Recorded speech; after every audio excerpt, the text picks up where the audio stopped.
Jangankan saya selalu bersama dengan ibu-ibu dan mestilah ibu-ibu kan. Jadi di mana-mana pun ada ibu-ibu, Tuhan. Serba boleh dari ibu kan. Biasa kalau kita mau mengurik, mengambil, mencari talenta yang kalau mereka kita mau yang anak kecil, yang budi, tapi yang selalu saya jumpa ini kan ibu-ibu saja. Jadi itulah luar biasa ini ibu-ibu kan. Puji Tuhan.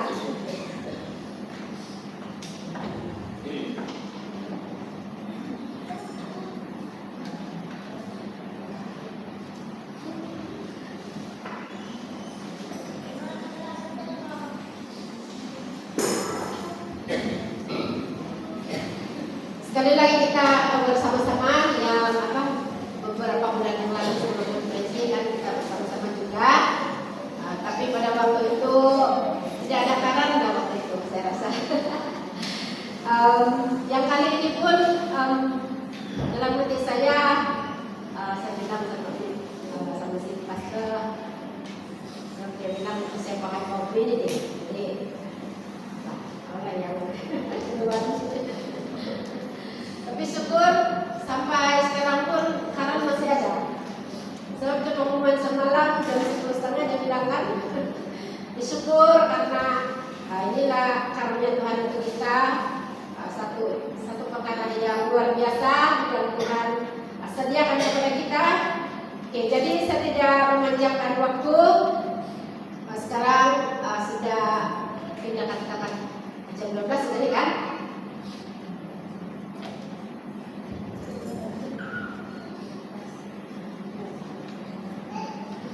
Sudah. Jadi cabaran bagi saya dalam penggunaan kata. Oke, pada pagi hari ini kita akan belajar tentang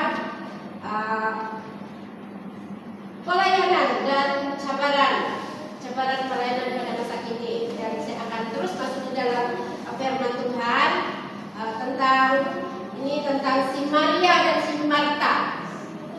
Ya, si Maria dan Marta dan oleh karena kita tidak ada banyak masa, tapi kita melihat di dalam cerita ini di mana ada dua orang, yaitu Maria dan Marta, di mana mereka sedang melayani Yesus. Yesus datang ke rumah mereka dan mereka melayani Yesus. Tetapi di antara mereka dua ini ada satu orang yang sangat rajin. Dia seorang rajin, macam ibu-ibu lah kan, suka masak, suka menjamu, dan suka orang kata melayani bahkan yang tidak pandai dia suka tahu apa keperluan orang lain, begitu kan? Jadi mereka sudah makan ke belum, sudah kenyang ke belum, mesti saya mau bagi begitu. Tapi ada satu orang lagi, mereka bersaudara ini, di mana yang satu orang itu duduk diam. Dia duduk diam mendekati Tuhan. Dia mendengar Tuhan Yesus sedang berkhotbah ataupun sedang memberikan cerita, sedang memberikan firman Tuhan lah pada waktu itu. Jadi ada dua orang yang saling berbeda mereka punya pelayanan. Tetapi menurut firman Tuhan bahwa mereka berdua ini sedang melayani Tuhan. Nah, tetapi ada perbedaan di antara mereka berdua ini, di mana yang satu ini dia melayani Tuhan, dia melayani secara langsung kan? Dia duduk di kaki Tuhan Yesus dan itu yang dikatakan dia melayani Tuhan. Tapi yang satu orang ini dia melayani juga, tapi dia memberikan makanan, menyediakan makanan dan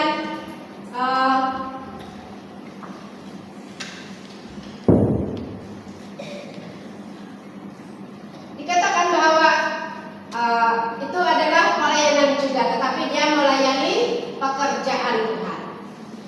Nah, ada dua orang yang sedang melayani Tuhan, yang satu melayani Tuhan dan yang satu adalah melayani pekerjaan Tuhan. Melayani Tuhan adalah seperti Maria yang kita lihat di dalam cerita itu dalam Lukas pasal 10, di mana melayani Tuhan itu seperti berdoa, seperti membangun hubungan yang dekat dengan Tuhan, serta menanti-nantikan Tuhan. Nah, itu melayani Tuhan.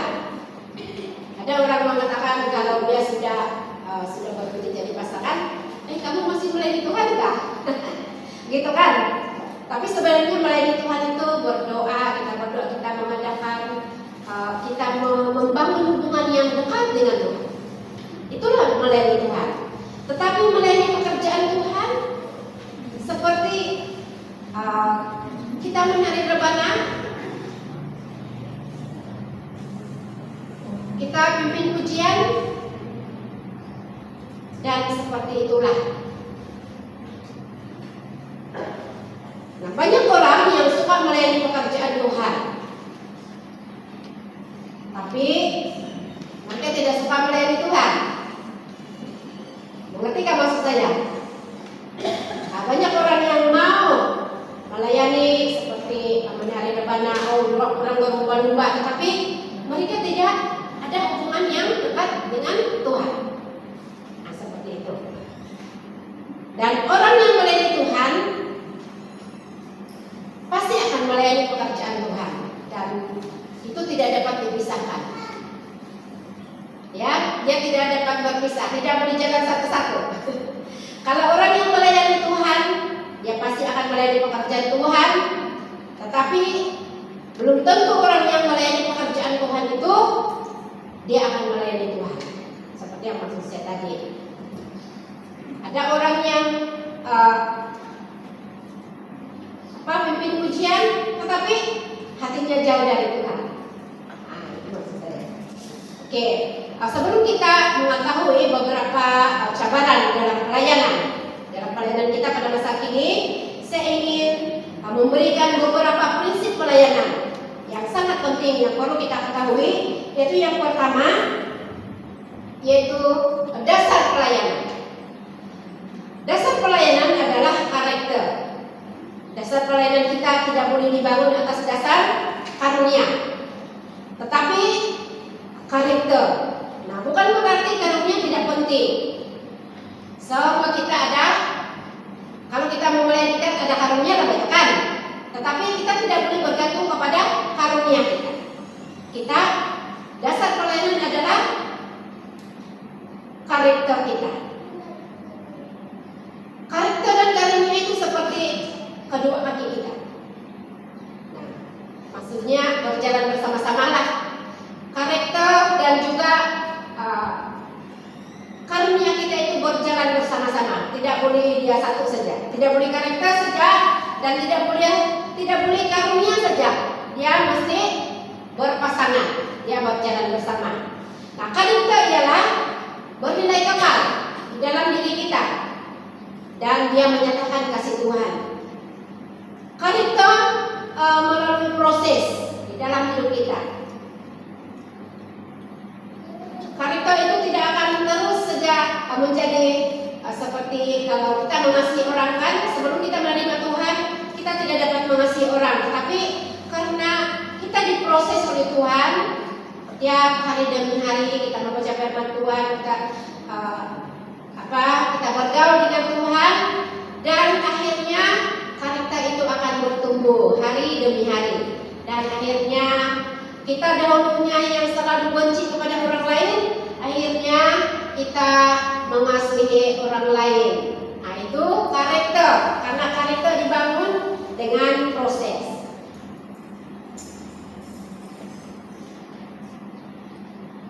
Dan seterusnya, karakter membuat kita dikenal oleh Tuhan.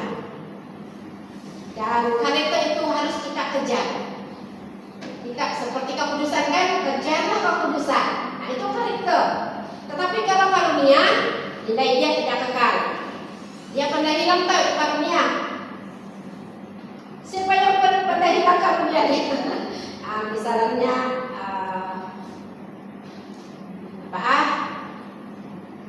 bercakap bahasa roh, itu karunia bahasa roh. Tetapi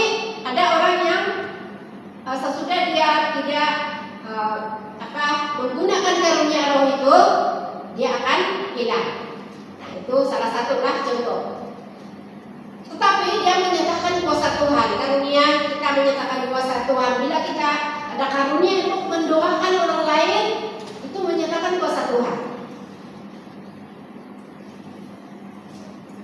Dan karunia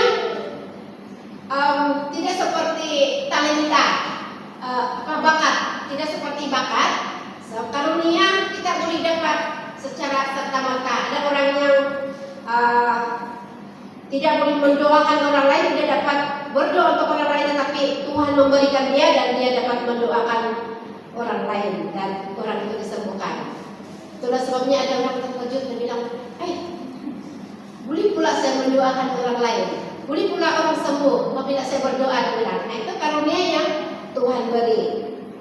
Dan karunia ini harus digunakan, tidak boleh disimpan, tidak boleh disimpan di mana-mana. Kita harus kobarkan, kita harus gunakan itu karunia kita. Jadi dasar pelayanan yang pertama yaitu karakter. Nah, mesti kita ada karakter. Yang kedua, bentuk pelayanan. Bentuk pelayanan adalah melayani, bukan dilayani. Seperti Tuhan Yesus datang ke dalam dunia, dia datang untuk melayani. Tuhan Yesus mengusungkan dirinya dan mengambil rupa seorang hamba. Jadi yang kedua yaitu bentuk pelayanan, yaitu melayani Tuhan, melayani. Dan yang ketiga, motivasi pelayanan. Banyak orang yang tersilap apabila dia melayani supaya dia boleh dipuji. Oh, hebat kau main rabana, hebat kau memimpin pujian, hebat kau berkhotbah. Nah, seperti itu. Itu manusia punya apa kan? Naluri. Kita mau saja orang memuji kita, bukankah begitu? Nah, jadi motivasi pelayanan ialah kasih. Motivasi pelayanan kita bukan untuk mendapatkan uang ataupun mendapatkan rumah ataupun mendapatkan kereta ataupun mendapatkan harta ataupun mendapatkan pujian. Tapi kita harus sentiasa termotivasi oleh karena kasih Tuhan yang ada di dalam kita,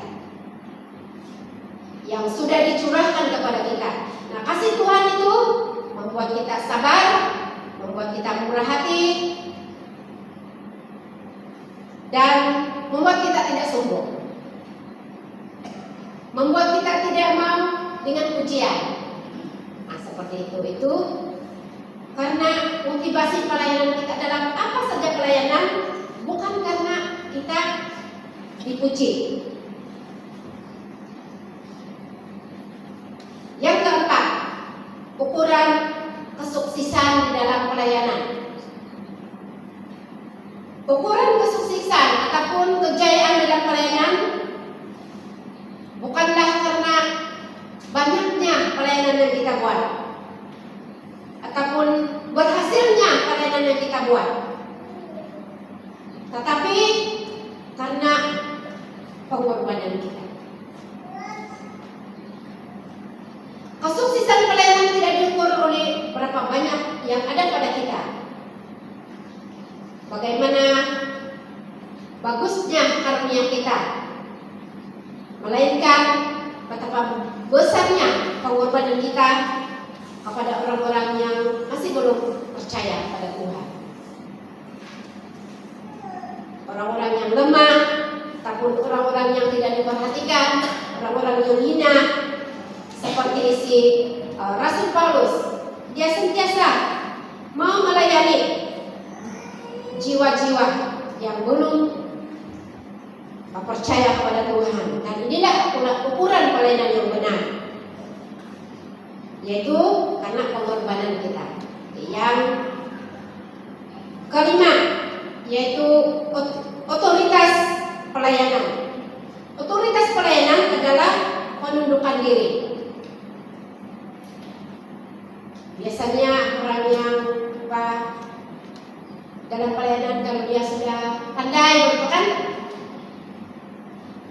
dia tidak dapat tunduk lagi kepada para pemimpin. Ini sedang terjadi. begitu banyak ilmu ataupun pengetahuan yang mereka tahu, dan tidak ada penundukan kepada para pemimpin, apalagi kepada Tuhan. Nah, dalam Yakobus 4:7 mengatakan bahwa tunduklah kepada Allah, lawanlah iblis, dan iblis akan lari daripadamu. Mari kita belajar tunduk kepada Allah. Ya, biarlah kita tunduk kepada Allah, kepada para pemimpin kita di dalam gereja, dan juga kepada gembala-gembala ataupun kepada penatua-penatua. Jadi itu yang kelima, yaitu otoritas pelayanan kita, yaitu kita ada penundukan diri.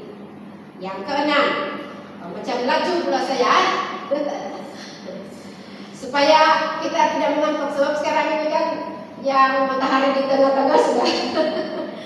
Oke, yang keenam yaitu tujuan pelayanan kita. Apa tujuan pelayanan kita? Apa tujuan kita melayani?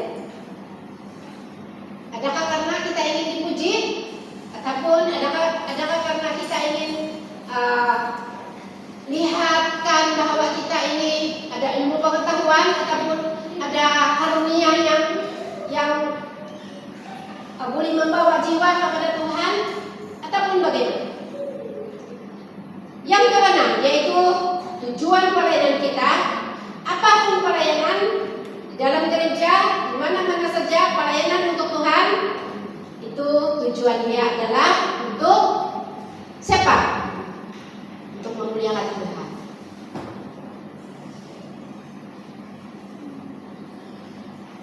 Pernahkah kita rasa yang apabila kita melayani kan, tidak ada orang yang memuji kita? Pernah kan? Tiada orang yang memuji kita, walaupun hebat itu pelayanan, tapi tidak ada orang memuji kita. Kemudian kita rasa yang sistem down dari kita, yang sedih hati jauh, sedih hati kita, sebab tiada orang yang memuji kita. Nah, tujuan pelayanan Ibu adalah untuk memuliakan Tuhan. Tujuan pelayanan bukan untuk mencari nama. Tujuan pelayanan bukan untuk supaya kita menjadi terkenal. Tujuan pelayanan bukan untuk membuat kita supaya mencari harta ataupun sebagainya. Tapi tujuan pelayanan adalah untuk memuliakan Tuhan. Harus kita ingat.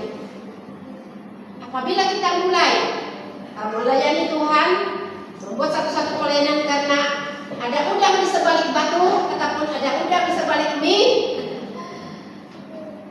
maka kita akan kecewa. Betul itu? Kita akan kecewa kalau kita melayani Tuhan dengan ada agenda kita sendiri.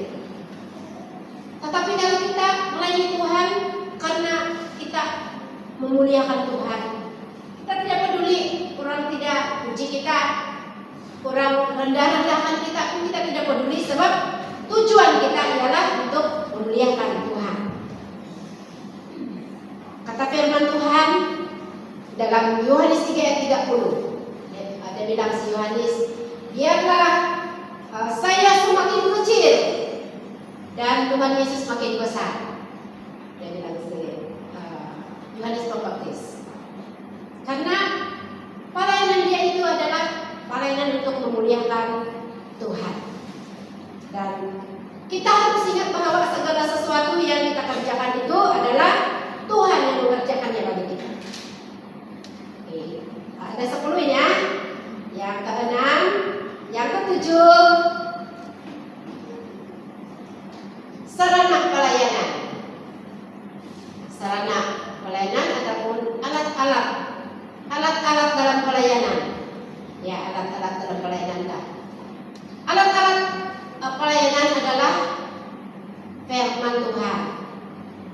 Ini tidak benar, ini doa, puji-pujian kepada Tuhan. Firman Tuhan itu adalah seperti pedang roh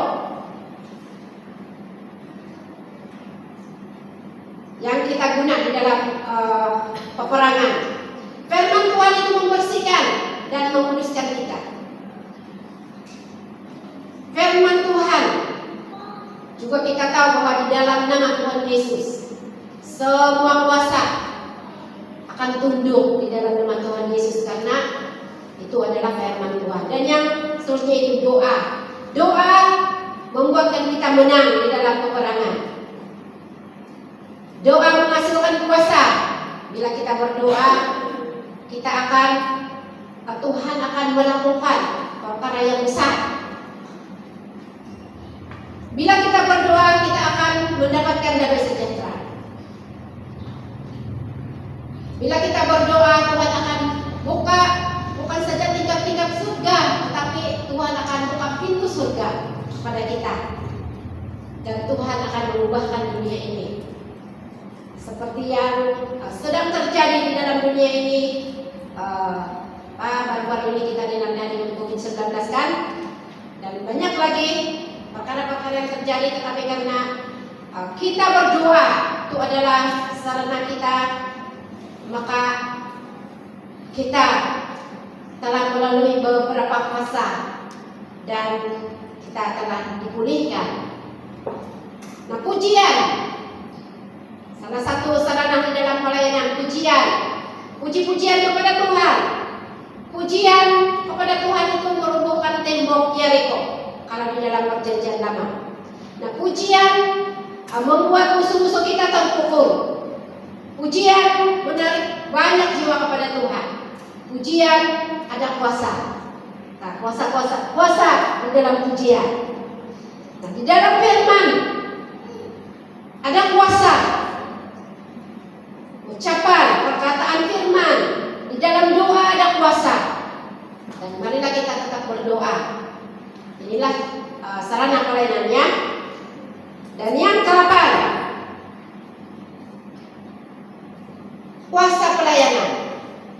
Apa kuasa di dalam pelayanan? Kuasa pelayanan adalah Roh Kudus. Roh Kuduslah yang memberi kita kuasa dalam pelayanan. Waktu saya duduk di sana tadi, saya takut. Saya takut berdiri di sini. Sebab tadi yang kita dengar pengumuman semalam itu jam 10.30 ada catuan karan. Harap-harap saya tidak perlu berteriak untuk mencakapkan. Jadi puji Tuhan. Nah, itu adalah jawaban Tuhan atas doa-doa kita. Tadi pagi saya bilang sama kawan saya, berdoalah untuk saya, sebab ngam yang waktu saya melayani itu ngam ada catuan, saya bilang. Dia bilang, Tuhan pasti akan campur tangan. Jadi puji Tuhan, betul-betul kan? Tuhan campur tangan. Jadi haleluya. Kita memuji Tuhan karena Tuhan campur tangan. Dan karena pun terus ada. Jadi kuasa di dalam pelayanan, apa-apa saja pelayanan, kita memerlukan kuasa dari Roh Allah.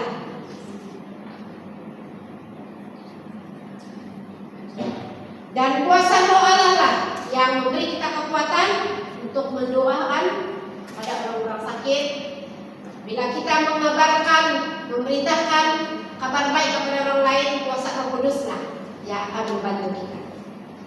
Satu hari ada pelayanan kami di Desa Juma Tanggal Baru. Pada waktu itu kami pergi melayani satu keluarga yang mereka ini bomo, dan sudah banyak orang keluarga terganti datang di sana untuk memberitakan Injil kepada kedua orang bomo ini. Tetapi mereka tidak menerima Tuhan Yesus. Tapi pada waktu itu, pada waktu kami pergi di sana pada bulan 8 tahun 2018, dan saya yang sedang menginjili itu dua orang bomo itu, suami istri dan kawan-kawan saya sedang mendoakan. Dan puji Tuhan, karena saya tahu bahwa itu kuasa Roh Kudus yang bekerja waktu itu, dan kedua mereka itu menerima Tuhan Yesus. Jadi puji Tuhan. Dan tidak lama dari itu, mungkin 2019 ataupun bulan 12 2018 itu bomo yang lelaki itu meninggal dunia. Jadi itulah pekerjaan Tuhan, dan saya tidak merasa yang saya bangga karena Injil Bomo itu? Karena saya tahu itu pekerjaan roh. Jadi di dalam pelayanan kita, kuasa di dalam pelayanan kita yaitu Roh Kudus. Dan kita tidak perlu kecewa kalau kita memberitakan Injil di mana-mana saja. Kita memberitakan Injil kepada orang lain dan mereka akan menolak Tuhan Yesus. Kita tidak perlu kecewa, karena Roh Kuduslah yang akan membawa orang untuk bertobat. Nah, mari kita hidup di dalam ketaatan, karena kita punya kuasa yaitu Roh Kudus. Mari kita bangkit dalam kuasa di dalam Roh Kudus. Nah, itu yang ke-9 dan yang ke-10 yang terakhir, yaitu teladan pelayanan. Kepada siapa teladan pelayanan kita pada saat ini? Adakah kita melihat pemimpin kita, penatua atau pastor-pastor? Bila kita melihat para pemimpin kita katakan berkata lalu penatua PKA apa. Tapi pada satu kali apabila dia jatuh dalam dosa, kita akan kecewa juga, kan? Tetapi teladan pelayanan kita seperti yang dikatakan pada hari semalam, yaitu teladan pelayanan kita ialah Yesus Kristus. Dialah teladan utama kita. Kita harus mencontohi Tuhan Yesus. Kita harus menjadi serupa dengan Tuhan Yesus. Teladan pelayanan kita adalah yaitu Yesus, dan bukan teladan daripada para pemimpin kita. Jika kita meneladani para pemimpin kita seperti pemimpin, pastor dan sebagainya, kita pasti akan kecewa. Marilah kita fokuskan mata hati kita kepada Tuhan, maka kita tidak akan kecewa. Nah, jadi ada 10 prinsip pelayanan yang perlu kita tahu sebelum kita tahu cabaran-cabaran kita di dalam dunia ini ataupun di sekitar kita. Kata firman Tuhan, setiap cabaran-cabaran itu dapat kita lalui. Seperti firman Tuhan yang kita baca sebentar tadi, ada berapa itu? 7 ke 8. Bagaimana cara kita untuk menghadapi cabaran-cabaran dalam hidup kita. Nah, apakah cabaran? Cabaran yang sangat dekat dengan kita. Yang pertama yaitu globalisasi. Kita tahu apa itu globalisasi. Selalu orang mengatakan ada dunia tanpa sempadan, kan? Dunia tanpa sempadan maksudnya yang jauh sekalipun boleh dekat sudah dengan kita. Tidak ada sudah yang menghalang kita untuk berhubungan dengan orang-orang yang jauh, terutama yang di negara-negara lain, di Australia, di Amerika, dan di seluruh dunia. Apa itu? Kan? Nah, itulah globalisasi. Jadi dalam globalisasi ini ada banyak perkara yang telah memberi kesan kepada pelayanan kita. Kalau di seluruh Malaysia ini, Malaysia sajalah, tidak sebut yang di negara-negara lain, banyak yang terkesan seperti ekonomi. Kata si Pastor Raisa, dia bilang minggu depan dia bilang mau naik sedikit barang-barang. Betul kayak itu? Mau naik harga sudah. Sebelum pun ada kata cakap juga kan, yang kita punya nilai uang ini tidak sudah macam dulu. Sudah semakin menurun kita punya nilai uang, jadi itulah barang-barang pun mahal. Ekonomi, kebudayaan, pendidikan, dan ideologi, pahaman-pahaman sosial dan juga politik. Itulah yang terkesan, semualah terkesan di dalam globalisasi ini. Jadi cabaran kita yang pertama itu globalisasi tadi, di mana kalau kita lihat pelayanan kita kepada anak-anak kita. Anak-anak ini kalau dilihatkan mereka semua sudah ada telepon, bahkan mereka semua guna handphone, macam orang-orang sudah yang tidak ada handphone. Karena mereka belajar pun mereka guna handphone juga. Apalagi waktu PKP itu mereka mesti guna telepon untuk belajar online. Dan dampak ataupun kesan daripada penggunaan telepon ini, inilah yang telah menyedihkan para orang tua. Tapi sesuatu yang luar biasa juga yang sedang terjadi ya. Ada juga yang positif. Nah, ramai anak-anak, mungkin bukan anak-anak saja, mereka terlalu mungkin karena kebaru-baruan, mereka sangat tereksis kepada telepon, handphone. Adakah anak-anak kita yang susah mau makan kalau dibawa makan karena terlalu eksis dengan handphone? Adakah? Tiada. Bagus kalau tiada. Ada satu kali saya berada di Ranau dan sedang makan di restoran, dan ada satu keluarga di sebelah saya. Mereka pun pergi makan, tapi pada waktu mereka sedang mencari minum dan yang pakai telepon kepada anak-anaknya. Anak main ya, dan akhirnya sampai sudah itu makanan, dia tidak mau makan. Dia tidak mau makan sebab telepon sudah melekat di tangan dia. Dia mau main saja. Nah, satu kali ibu bapaknya pergi ambil telepon dan dia simpan. Anak itu tidak pandai berhenti menangis saja dia. Nah, itu salah satu di mana anak-anak ini akses dengan telepon, dan ini akan terjadi bila ada keluarga yang ada anak-anak kecil kan. Ada anak-anak kecil, dia sibuk buat kerja rumah. Dia bilang, ini telepon, tengok ini kartun. Dan akhirnya dia tidak mau lagi meninggalkan itu telepon sampai makan pun. Dan banyak lagi berita-berita yang kita dengar, di mana bila anak-anak main telepon yang terlalu akan merusakkan mereka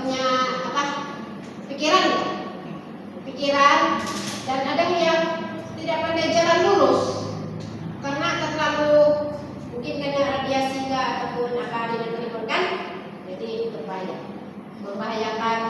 Dan inilah cabaran kita sebagai itu anak-anak kecil. Kalau anak-anak yang remaja, mereka begitu tereksis dengan game dan juga pornografi. Itulah yang kalau yang biasa-biasa itu kan kira, tapi yang pornografi inilah yang membuat rohani anak-anak kita, dan kita perlu membuat sesuatu, khususnya bukan saja guru sekolah minggu, tapi ibu-ibu yang sangat dekat dengan anak-anak. Kita perlu membuat sesuatu untuk membawa mereka supaya tidak terjadi hal-hal seperti itu. Nah, banyak juga pendidikan tentang bagaimana mau membawa anak-anak ini supaya mereka tidak tereksis dengan handphone, sepertinya dengan menghargai masa anak-anak untuk menggunakan handphone. Tetapi bagi anak-anak yang memang menggunakan handphone untuk belajar, nah itu ada susah sedikit. Tapi kita perlu menghabiskan masa untuk anak-anak kita, terutama yang masih di bawah jagaan kita. Sebaliknya ibu-ibu, handphone ini satu perkara yang sangat positif, sangat bagus, karena ini boleh memberikan informasi-informasi kepada kita. Kita boleh berhubung dengan kawan-kawan kita. Kita boleh berhubung dengan orang-orang yang jauh di sana. Kalau kita rindu anak-anak kita yang di Amerika, boleh berhubung, sangat baik kan? Itu sesuatu yang baik. Tapi banyak perkara yang terjadi di mana bukan melalui handphone saja, melalui internet lah. Banyak perkara yang menjadi cabaran bagi kita di dalam pelayanan, yaitu ramai jemaat-jemaat Tuhan terutama yang salabas PKP nakatimporo dan mulai dumpul nakatimporo dan mulai dumpul sebab itu harap media-media sosial, di mana media-media sosial seperti YouTube, di mana kita boleh beribadah secara online, kan? Saya harap tidak ada di sini. Kita boleh beribadah secara online dan mereka tidak lagi datang ke gereja. Mereka beribadah online di rumah karena mungkin mereka masih takut dengan COVID. Nanti para nanti mereka di sana di rumah saja. Mereka buat perjamuan suci di rumah. Mereka menyembah Tuhan di dalam rumah saja, bagus juga itu yang menyembah Tuhan di rumah. Tetapi kita ini adalah satu gereja. Gereja bukan yang keluarga saja, bukan yang individu. Kita adalah masyarakat bersosial. Kita harus ada covering di gereja. Jadi kita perlu datang ke ibadah seperti ini. Dan itulah cabaran kita. Ada jemaat-jemaat kita yang natin para nanam ada may bungkol. Tugas kita ibu-ibu untuk membawa mereka kembali datang ke gereja. Karena di gereja mereka boleh melayani. Kalau di rumah mereka melayani sama sendiri saja kan? Tetapi kalau di gereja mereka boleh melayani. Mereka boleh memberikan kesaksian. Mereka boleh memberikan firman Tuhan. Mereka boleh tolong kita masak ataupun menjamu kawan-kawan. Dan kita boleh nampak muka mereka, kan? Adalah yang mengatakan bilang mana sudah si anak tua, tidak pernah sudah dia datang di gereja. Rupanya mereka beribadah secara online. Nah itu kita punya cabaran yang sekarang lain. Kita perlu lawat mereka di rumah. Para pastor lawat mereka di rumah, ibu-ibu. Saya tahu nih ibu-ibu senang sekali kalau berkunjung di rumah kan. Lawati mereka. Bawa mereka. Nah, bagaimana dengan anak-anak kita?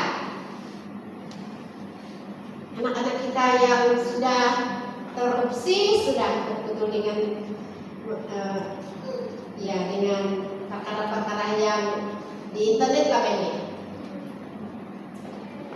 Ada anak-anak yang karena bawa di gereja kan, dia bilang, "Budi juga bah, kami berdoa juga bah kami di rumah." Ada tuh anak-anak. Kalau kami pergi di sana, dia bilang kemungkinan kesaksian lah kan. Kesaksian ini seorang kawan dan dia bertanya kepada anak-anak dia, kenapa kamu tidak pergi sembahyang? Kami bisa sembahyang juga nih, kami sembahyang juga di rumah. Terus dia katakan, kalau saya di sana, dia bilang mungkin dia bersekolah ataupun di universiti kan, di bandar sana, di MSK ataupun di ITMK. Kalau saya di sana saya sembahyang juga, Bah. Nah, bagaimana kita menangani anak-anak kita? Ya, seperti ini. Ada itu, mesti ada.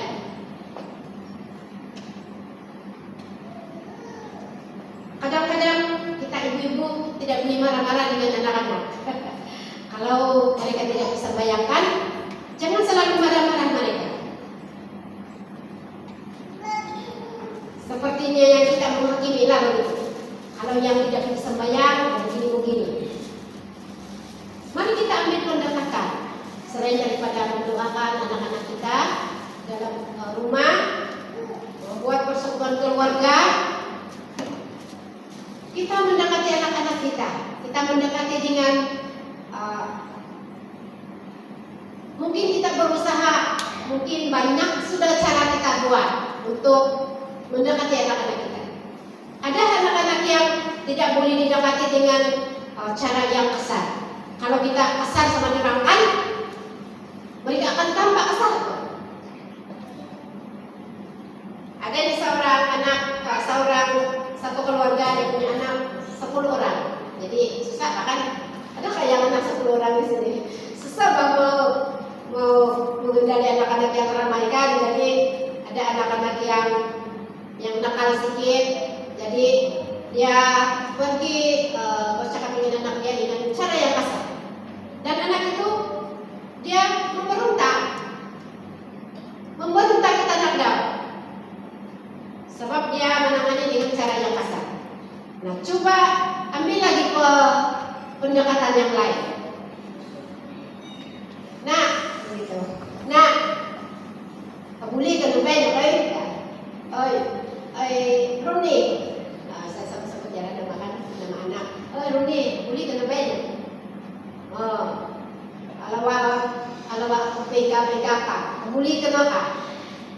Daripada kita mengatakan tingkah apa? Tabadan kepada Tuhan PK. Jadi mari kita sebagai ibu-ibu, yang kurang-kurang kau dan membawa anak kau di tengah-tengah, ya, memang ada juga anak-anak yang kita merabi sudah yang lembut kan? Tidak juga dia mendingan, dia memberontak juga. Nah, kita dengan penuh doa, kita berdoa untuk anak-anak kita dengan penuh kesabaran. Kita doakan anak-anak kita dan pasti Tuhan akan membuat sesuatu kepada anak-anak kita. Ada satu kesaksian saya di mana anak saya nomor 1, dia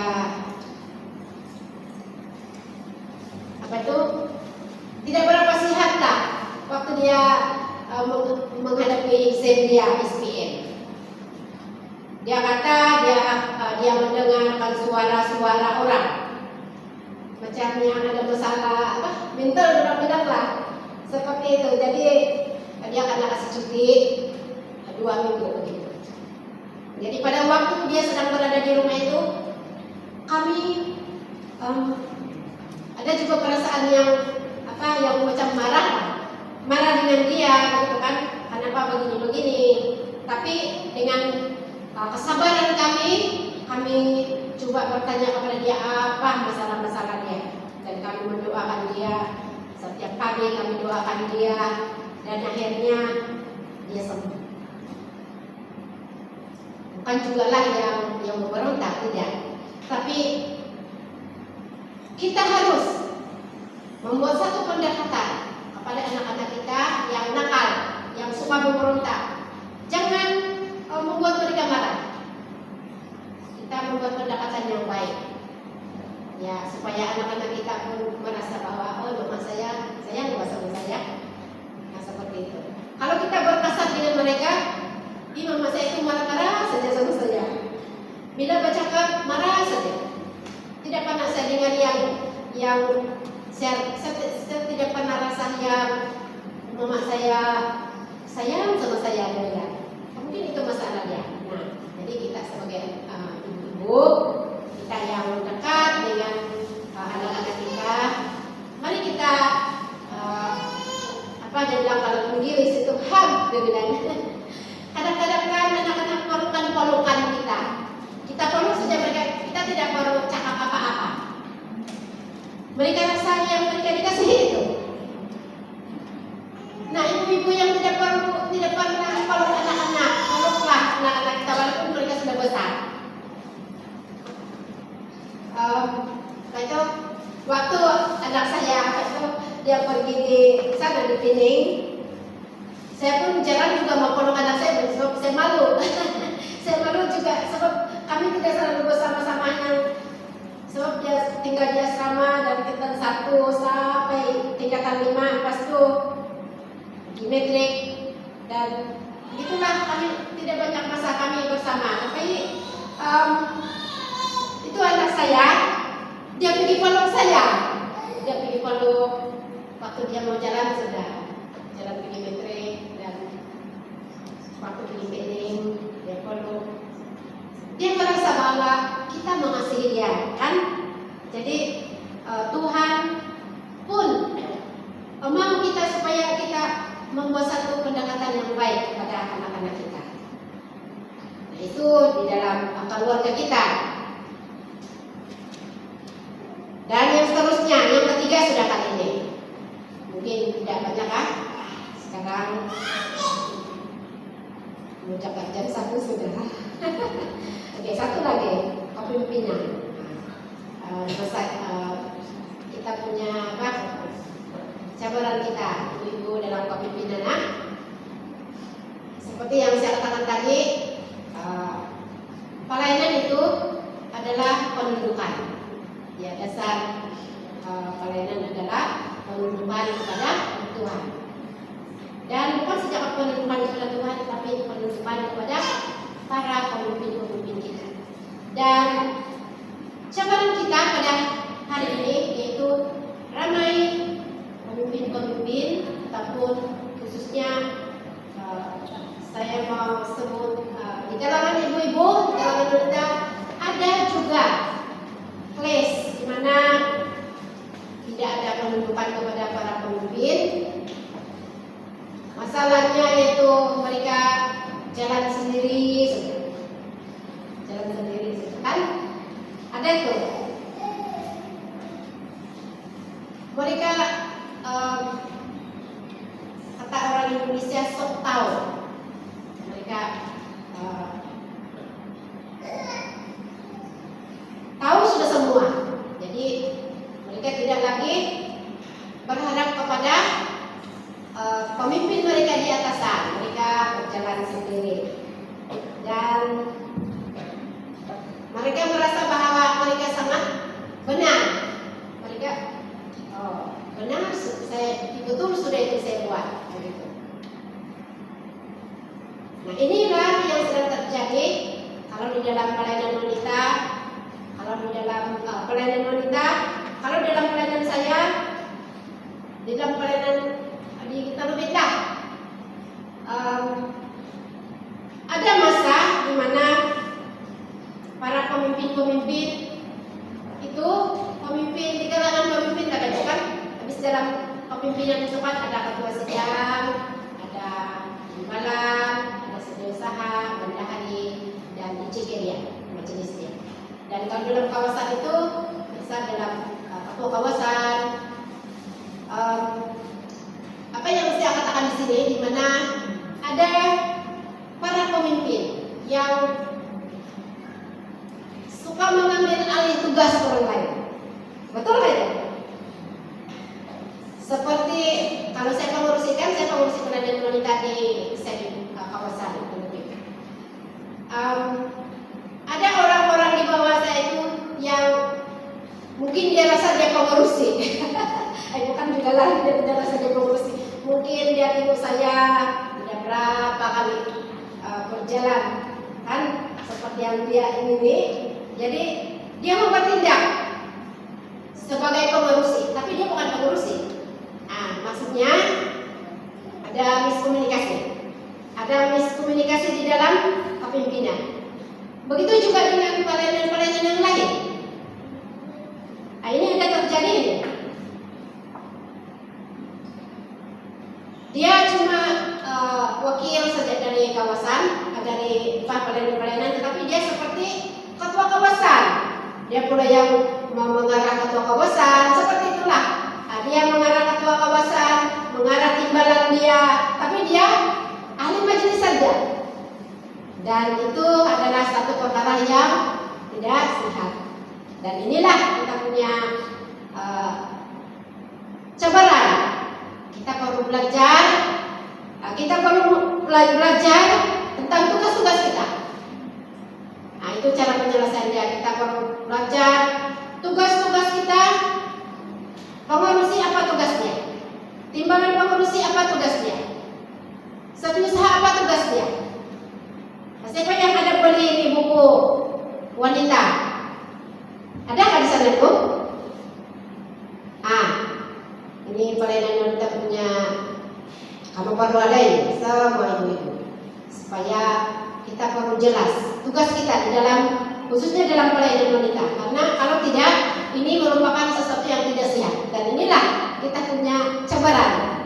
Ya, kita perlu atasi ini supaya tidak ada yang itu IJK yang ambil itu jabatan pengurusi. Tapi pengurus ini ada di sana. Kecuali kalau memang dia diberikan mandat lah, itu tidak masalah. Dan apabila ini berlarutan, ini akan betul-betul akan melihat kepahitan, kelungkaan di dalam hati kita. Bukan di kawasan saja, di sidang pun begitu. Ada pernah saya pergi satu kawasan, memang ada betul-betul ini terjadi. Dia betul-betul sakit hati dia, sebab orang lain yang bertugas dia.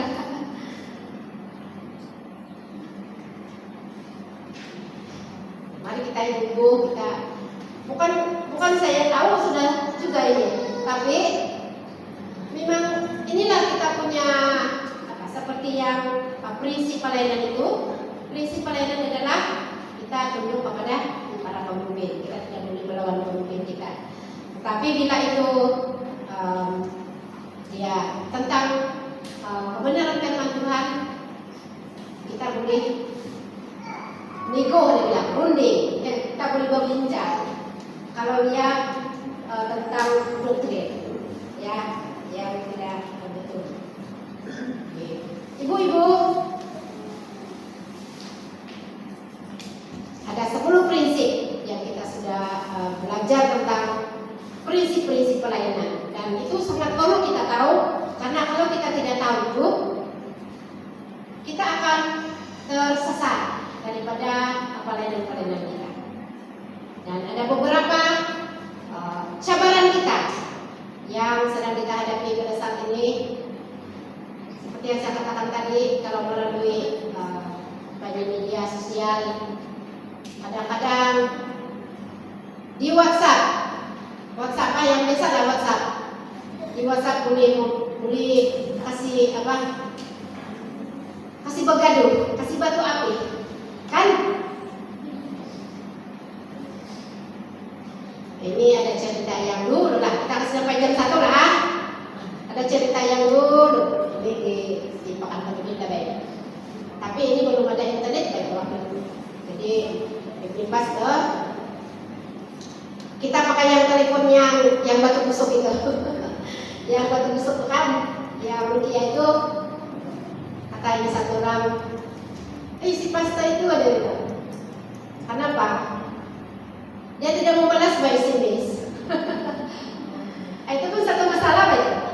Saya tidak mau cakap juga, tapi ini memang satu masalah. Kalau tidak membalas SMS waktu itu, ya kita tidak pakai internet, pakai yang biasa saja, yang talian gitu, rangkaian juga lah.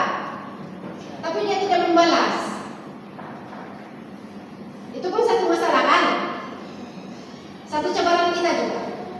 Dan sesuatu pelayanan yang ingin, ataupun pelayanan-pelayanan yang ingin diberitahukan, ataupun info-info yang diberitahukan, kalau tidak membalaskan, kita pun rasa yang kena terima kan tidak itu